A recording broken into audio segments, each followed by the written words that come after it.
Inspirasi Pagi masih live di dua kota, ada di Medan dan juga ada di Batam ya, Kepulauan Riau. Yang mendengarkan kita di www.moveonlineradio.com atau juga mendengarkan kita di 104,6 Fox Radio Medan dan juga di 104,3 Sel FM Batam. Masih saya ajak Anda untuk bisa bertanya tentunya dengan ketiga narasumber saya. Di 0813 5235 1000 itu adalah line telepon yang bisa Anda lakukan dan Anda bisa bertanya dengan narasumber.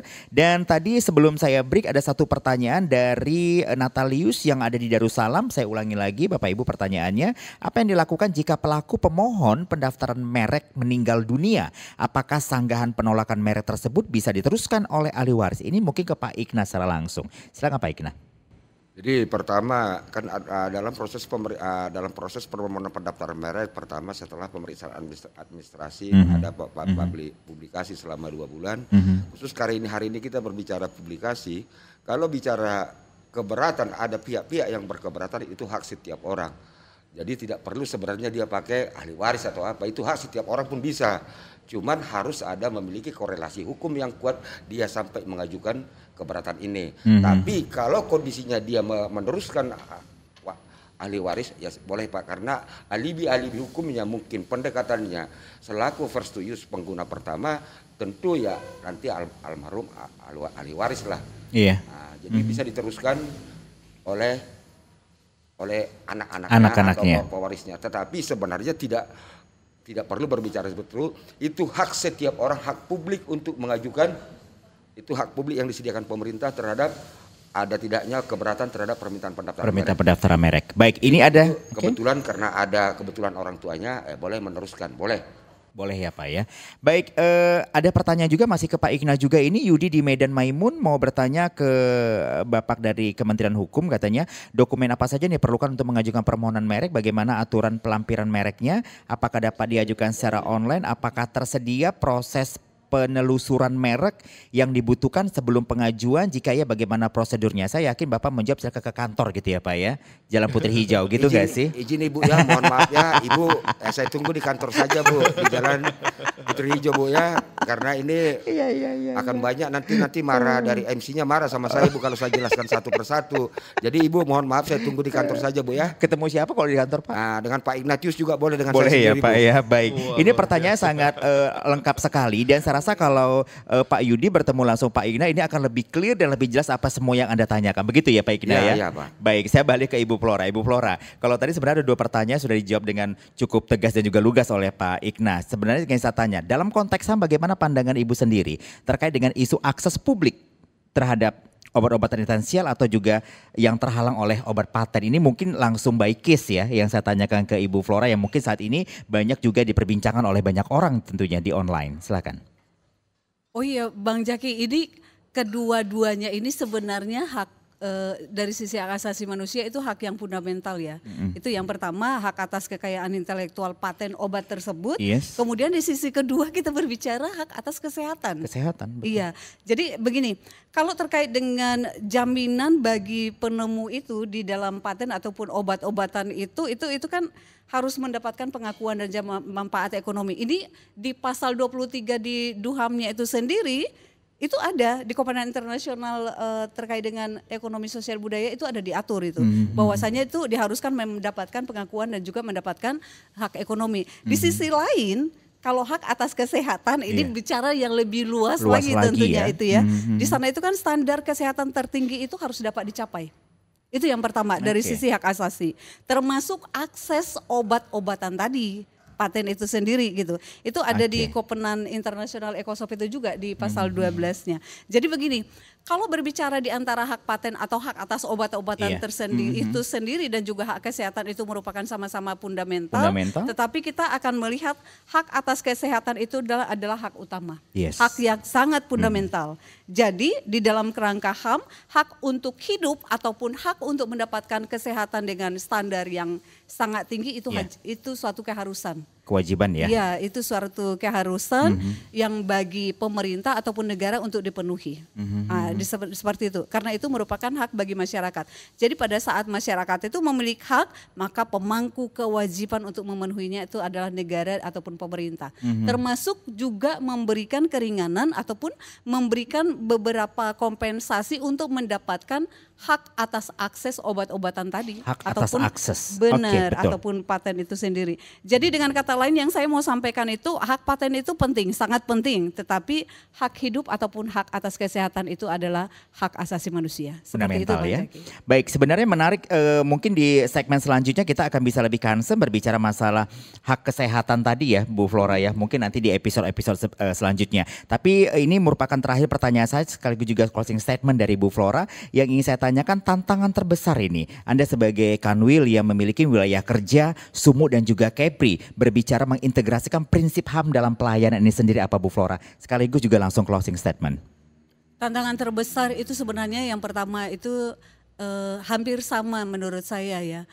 Masyarakat itu kan memahami mereka memiliki intelektual, tetapi tidak mengetahui bahwasannya hak kekayaan intelektual itu mendapatkan perlindungan. Jadi dia bisa melakukan apa saja, memiliki ide dan mewujudkannya, ada wujudnya, tetapi tidak menyadari bahwasannya itu dapat dilindungi secara hukum betul. dan dapat mendapatkan perlindungan juga secara hak asasi manusia. Yang kemudian yang kedua itu yang sekarang itu sedikit populer sebenarnya tantangannya itu karena sekarang kan di Kementerian HAM itu ada Business and Human Rights. Artinya pelaku usaha ataupun bisnis itu juga harus memperhatikan hak asasi manusia. Penerapan prinsip-prinsip hak asasi manusia. Kaitannya dengan kekayaan intelektual ini bagaimana memfasilitasi ataupun menengahi kepentingan ekonomi dari sisi korporasi ataupun hak masyarakat luas. Karena akan ada berbenturan di sana. Maka ini tentu tidak bisa diselesaikan sendiri oleh satu kementerian ataupun Kementerian HAM maksud saya. Perlu kolaborasi dengan stakeholder. Salah satunya diantaranya itu tentu Kementerian Hukum sendiri dan juga akademisi sentra KI yang ada di Indonesia, sehingga itu bisa menjembatani antar kepentingan tersebut serta memastikan masyarakat mengetahui ataupun tersosialisasi dengan sangat baik pemahaman terkait dengan kekayaan intelektual itu sendiri. Dan sebagai closing statement pada kesempatan ini tentu penegasan posisi kekayaan intelektual ini ya merupakan bahagian daripada pemenuhan hak asasi manusia itu menjadi sangat penting dan tugas kita tentu untuk memastikan bagaimana kekayaan intelektual itu dapat tidak hanya dinikmati oleh segelintir orang ya, tetapi juga bisa melindungi penciptanya sendiri, UMKM-nya sendiri dan seluruh pihak-pihak terkait dengan kekayaan intelektual itu sendiri. Maka melalui cara ini kita berharap tidak hanya menjaga karya daripada kekayaan intelektual itu sendiri, tetapi juga bisa menegakkan keadilan, mempertahankan kesetaraan dan memastikan ada kemartabatan di dalam kekayaan intelektual itu sendiri. Seperti itu barangkali. Terima kasih, cukup lengkap ini sepertinya closing statementnya. Saya minta Pak Ignatius menambahkan mungkin ya. Sepertinya tadi Bu Flora cukup lengkap sepertinya memberikan posisi di mana HAM berbicara masalah kekayaan intelektual ini sendiri. Sedikit dari Pak Ignatius apa ingin membuat closing statement mungkin Pak Ignatius yang ingin disampaikan? Pertama saya ingin menambahkan terkait dari akses kesehatan tadi Pak ya, terkait dengan obat. Pertama terkait akses dengan ke obat itu, maka paten itu sifatnya tidak abadi, hanya 20 tahun perlindungannya dan 10 tahun. Akses kesehatan terhadap obat setelah dia menjadi public domain, maka setiap masyarakat boleh mengakses. Boleh mengakses, betul. Kedua, akses ketika Bapak kita pernah kan mengalami Covid, Pak. Iya, betul. Akses Pak, terhadap tahun 2001. Akses terhadap paten terdaftar boleh, tapi pemerintah yang mengambil alih. Karena ini sudah konsepnya negara harus memberikan perlindungan Pak. Jadi pemerintah tetap akan mengambil alih sebuah paten terdaftar. Tadi kan pertama tadi udah public domain. Public domain. Ini ketika pemerintah menghadapi suatu endemik Covid kemarin, pemerintah boleh mengambil namanya lisensi wajib tadi seperti disampaikan oleh Pak Citra. Tetapi tetap membayar royalti Pak. Tetap dibayarkan royaltinya, nilai ekonomi harus tetap tetapi itu sudah menjadi tadi kan tugas melindungi HAM kan kewajiban pemerintah Pak.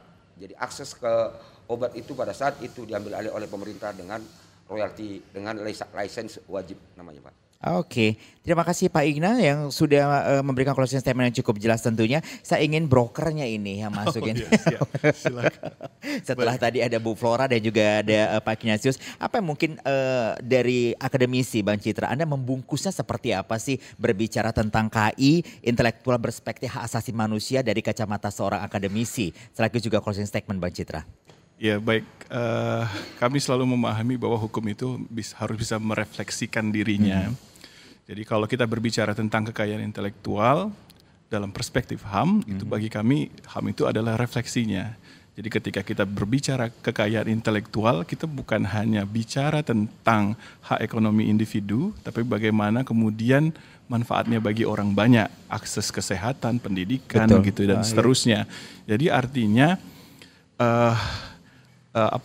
kekayaan intelektual itu dalam perspektif HAM tadi gitu ya, ini bicaranya keadilan sosial.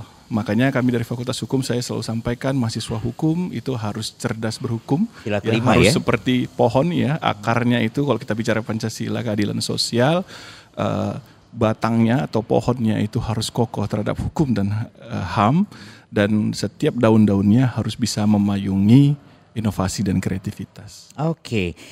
Menarik sekali closing statement. Terima kasih Bang Citra, terima kasih Bu Flora, terima kasih Pak Ignatius. Bu Flora, kita ketemu lagi besok tentunya.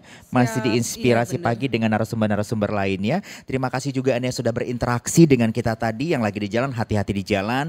Yang tetap terus mendengarkan di masing-masing stasiunnya silakan. Yang tetap terus mendengarkan di Move Radio, di 104,6 Fox Radio Medan, dan juga di 104,3 FM Sela FM Batam tentunya. Anda silakan nanti bisa mendengarkan program ini di radio Anda masing-masing tentunya untuk Anda bisa melanjutkan. Dan saya ajak Anda tetap follow Instagramnya Hotel Swiss Bell in Gajah Mada untuk bisa mendapatkan beberapa promosi yang mungkin Anda butuhkan. Saya dan seluruh kru yang bertugas, ada produser acara Tegar Manatar, teknis ada Ari, lighting ada Ari juga, dan ada floor director Y, ada kru juga ada Malvi, ada Sadam juga, kita semua pamit undur diri. Wassalamualaikum warahmatullahi wabarakatuh.